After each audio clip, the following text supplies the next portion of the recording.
அந்த காலை ஏன் கேவலமா பேசுனீங்க? ஏன் காலில் பிறந்தவர் அப்படின்னு ஏன் வச்சீங்கன்னா, காலுக்கு இதுதான் வேலை.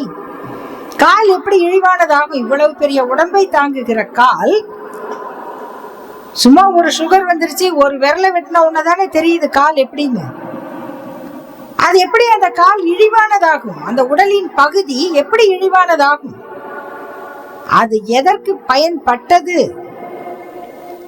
கையில ஏன் இடது கை? ஏன் அதுக்கு இழிவு? இடது கையில கொடுக்காத. அதுக்கு இப்பதானே இடது கை நாகரிகமா சொல்றேன். அதுக்கு என்ன பேரு? ஏன்னா அன்னைக்கு இவ்வளவு சோப்பு கிடையாது, சோப் போட்டு கை கழுவுற பழக்கம் கிடையாது.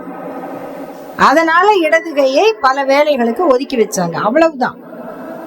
அப்ப அந்த கையே தொடத்தகாதது, கையே மோசமானது, இந்த கை எதற்கும் முன்வரக்கூடாதது அப்படிங்கிற கான்செப்டை யார் கொண்டு வந்தாங்க?